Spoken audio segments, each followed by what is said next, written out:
Hey, cool kids, we're back home from work, and now I can address a little quirk. I had a fun shout out while I was trying to save lives, and now I have the time to actually properly respond. And Eve is here for moral support. AGstacker1776, you are going to get a response video. I know that's what you wanted, and I am going to go ahead and play along because it is a good question you bring up. I'll be honest with you. Um, I've never really thought there'd be a problem moving my foreign silver. I mean, I knew it lacked recognizability, and I definitely knew it was going to be less desirable. And I've often said how, that would be not problematic, but definitely would ding me on the sales end. But I've never actually found an exact outlet for my silver. But I do want to cover a couple points, so we'll readdress AGstacker1776 question, which is a fair question. Why stack foreign silver? Um, Specifically, in this case, he's referring to Canadian silver, so that's what we're going to concentrate on. But why stack foreign silver when there are people like his local coin store owner, right? Which is pretty anecdotal, but I mean, I will admit there are people that won't buy this stuff. And that's why I'm able to get it under melt. So I totally understand his point. And it will vary by market. And we'll talk about that. So what the question on the table is, why would you buy it if it's under melt? Why isn't everybody buying it? And I've been asking the same question for years because everybody should be buying it. Now we discussed, and we'll get into it. There's different types of stacking. Okay, not all stacking's the same. It's not all equal. It's not the same game. We're not all playing the same game. Some people are flippers. Some people are collectors, even though they pretend to be stackers. Well, they're still stacking those. I won't say pretend because I mean, an ounce is an ounce and an ounce. Whether you paid $100 for the ounce or whether you paid $1 for the ounce, right? And I'm going to give a good example. I did a video yesterday, since I have this handy. I paid $33 an ounce for this. Eva likes it, so that makes it worthwhile. But hey, baby, I gotta say, it's pretty sweet. But I paid $20.90 an ounce for this. And this constitutes a lot more silver than that. So when you put it all together, I probably paid like $23 an ounce for all of it. So, not amazing, not terrible, but according to AGstacker1776's coin shop owner, he wouldn't buy either of these coins. He would shove his nose up at it. And we're going to talk about how that is, he's perfectly within his rights to do that. But I think it's a mistake, and I'm going to tell you why. But first, we're going to go to my first point, which is that these markets are dynamic, and what sells and doesn't sell changes. And I'm going to prove it to you. Hold that thought, though. I got to get some music going. All right. So, the first thing I want to discuss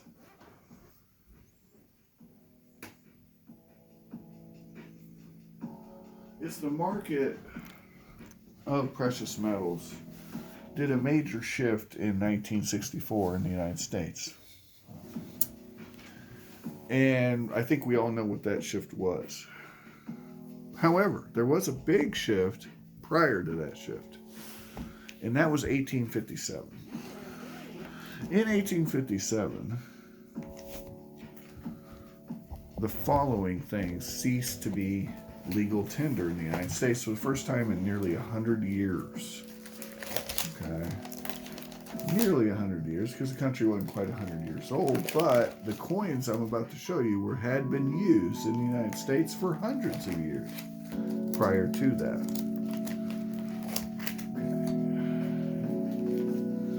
Okay. And all of these coins that I'm about to show you would have been legal specie in the United States for all trade, both public and private, And no one would have batted an eye. And wait for it, I'm about to. Anything before 1857 in this pile. Now, did you know that the United States had a 92-cent coin?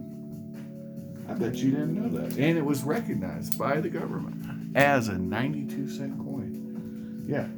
Legal tender. 92 cents. Yeah, and Eva loves it. Eva loves that coin. All of this would have been recognized legal tender in the United States of America. Yep. Now, what I'm trying to show you is I'm not trying to say that Canadian 80% is going to be legal tender. What I'm trying to show you is that the markets are dynamic. And that what passes for dollars today to the average American, the average Joe on the street, changes. So these would have been perfectly legal to use, right? Until 1857. And if we're being honest, these were still used even after 1857. They really were the gold standard of U.S. dollars. People preferred these, but they start, look. And this is your 92-cent coin. Yeah.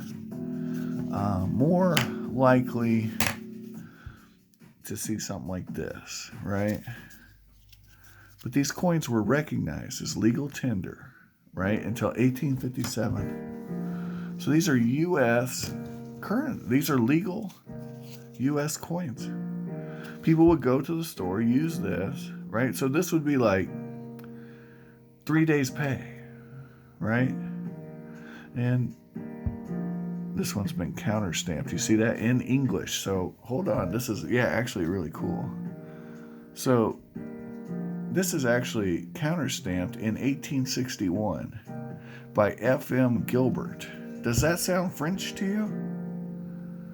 Are you guys catching what I'm throwing here? This was used as legal tender in the United States or some English-speaking nation in 1861.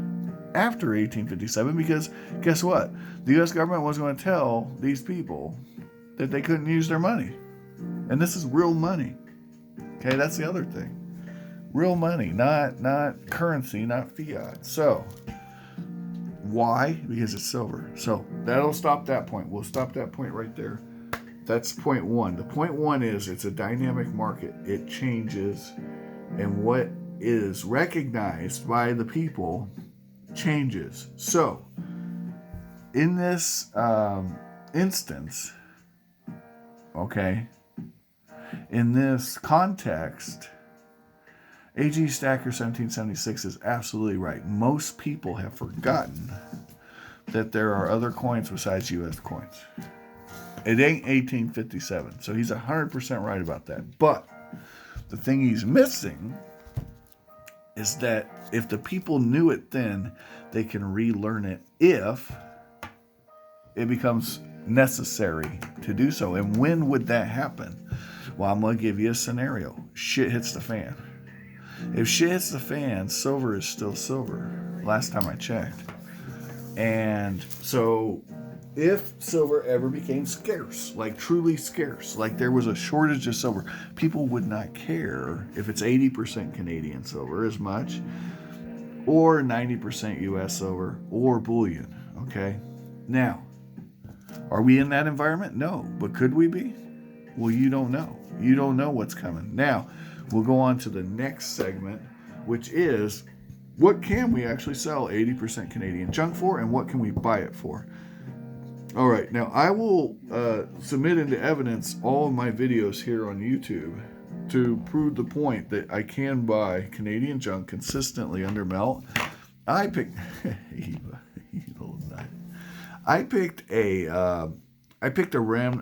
2% under melt. Okay, now that number is probably not accurate because I bought a lot of my silver when silver was much lower than it is now. So for my personal stack, that number's not going to work. However, right now it is realistic to get Canadian silver at 2% under melt. That's just the number I'm going with. So for the purposes of this exercise, 2% under melt. Now, we ran some numbers, AGstacker1776 and I, and we found that we picked one buyer, one refinery. So say you had to sell your silver to a refinery because no one wanted it, because no one likes 8 reals or 80% Canadian silver, right? Poo-poo! We don't like this stuff, right? We don't like this stuff. It's poop, right? We'll say that's true. Say a silver atom is not just a silver atom, right? And there are definitely variances in desirability. I've always never contested that. I've always conceded that. Now, we ran at 80% of melt. And what we found is that 80% Canadian tracks well with 90% US as far as in value if silver went to $50 an ounce. The difference was negligible. Okay, and that's only because the 90% US has way higher premiums, right? However, I have since found new data. I have found a buyer, a refinery that pays more than 80% of melt. Let me get you an exact percentage, matter of fact. So Kitco pays $19.44 per dollar of 80% silver. And they also buy the 50% stuff and the 67 stuff that's quarters and dimes that's, in between. Although you can do specific gravity and get a specific, you can figure out if it's 80% or 50%, but you know what? They don't want to mess with that, so they want to do this. So I'll get you those prices. So anyway, that comes to 89.9% of spot that they'll pay all day for 80%. Oddly enough, they pay a similar amount for sterling, so who knew? The point being, at 89%, we start getting into we're beating 90% US. And we're definitely, it already beats like ASEs and other sovereign bullion. No one's going to touch generic rounds, I don't think, with any government-backed coin, right? We can do the math, but at 89%, we've definitely improved. I would say we've probably surpassed junk silver, US, as far as your profit if you went to $50 silver or higher. And that's the other thing. You're getting more silver atoms. At the end of the day, if you believe silver is silver, you're getting more silver atoms with these buys of Canadian junk. Now, not just Canadian, but all this stuff, okay? Hey, honey, you okay? You okay, baby? You okay? Yeah. Are you feeling moody? Are you moody? Are you moody? Anyway, back to the point. So there are different types of stackers, okay? There's collectors, like all this. Look, I did not pay melt for any of this, right? That's a $41 coin, right? This is collector stuff, right? Now, I could lie to myself and tell myself I'm stacking when I pay $25 for, $17 worth of silver. But I'm lying to myself if I say that, right? I mean, you guys get that, right? $37. That's close. We're getting closer to stacking with that one. But, by the way, all these coins, every one of these coins, legal tender to the United States. Yeah, I know. And always watch your mint marks, and we were stacking here, I think. I would say we were stacking with this one. But watch your mint marks, guys. Certain mint marks are very rare, okay? And you can get a variety of these, but we're getting off the topic. Okay, we're getting off stacking there. Now, and I bought this when silver was like $32 an ounce, so this was actually under melt, and you can see why it's all jacked up. Anyway, guys, there's different types of stackers. There's different types of stacking. There's collecting. There's flippers. There's you've met them. They go in, they buy all these semi-numismatic coins. They pay 30% over melt, and they sell it for 50% over melt to somebody who's collecting that. Okay, but that's not That's not getting as many silver ounces as you can for your money, right? Now, I go, and as you guys have seen, I buy scrap sterling too. And I would compare foreign silver to it's the same game. Okay, at the right price point. Now, say I'm buying it at 2% undermelt.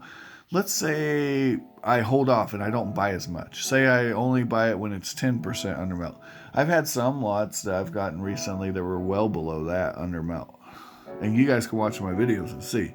There has to be a price point, despite what AGstacker1776's store shop owner says. There has to be a price point where you buy that silver. That's my only problem with the premise is anyone saying I'm not going to buy it at all. I think that's insane. I don't understand. That doesn't make sense. That doesn't compute to me. But that's because, I believe that silver atoms inherently have value. Okay, intrinsic value. I'm not. Now, obviously, this isn't stacking at all, and neither is this. But, guys, if you're turning your nose up at silver atoms because you don't understand what they're actually worth or how you can refine them for 89% a spot, and by the way, check that out. See if I got it wrong. I just checked the website. Kitco will pay you 89.9%, so 90% of melt. That's pretty freaking good, considering they only pay melt for generic or so, right? That's pretty freaking good, but they're a Canadian company, so it makes sense, right? If you think about it. And that's the other part. That's the last thing we gotta get to, and then I'm gonna end this video. It's all about the market you're in. Now, wherever AGstacker1776 is, obviously they don't recognize or value 80% Canadian silver. However, I would counter that if I was in Niagara Falls, New York, or on the border of Maine and Canada, or Detroit, right? A lake away, I bet you they get a lot of Canadian junk up there. And I bet you everyone there recognizes, silver collectors anyway, that, Canadian silver is a thing. Okay, so you're way more likely to get a fair deal there. And I will add one more thing, one more counter argument. If I were pouring silver, my own bars, I would rather buy Canadian junk silver and then melt it and refine it, right, with nitric acid. Now, I would never melt coins because I think it's absurd.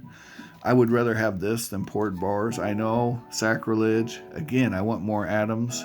But if you were one who did want to destroy coins and make bars, your own bars, I don't understand that, but say you did.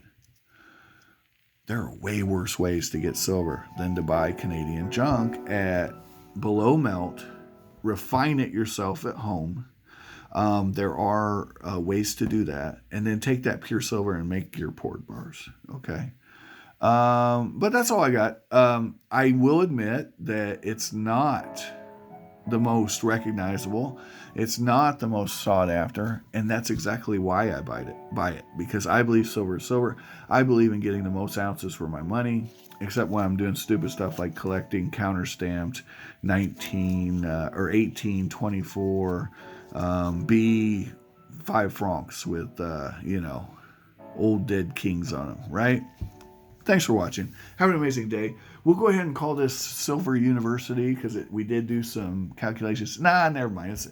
If I actually did the math to show what it would cost, so that would be a fun video. I might do that. What 50, if silver went to 50, what you could get for each different type of silver class. We'll do that video. Not today, though. I got to get some steaks cooked and spend some time with the family, okay? Guys, thanks for watching. Have an amazing day. Find all the collectibles of your dreams while you're awake. And even for crying out loud, you're so cute. Thanks for watching. Like, share, and subscribe. Right, Eva?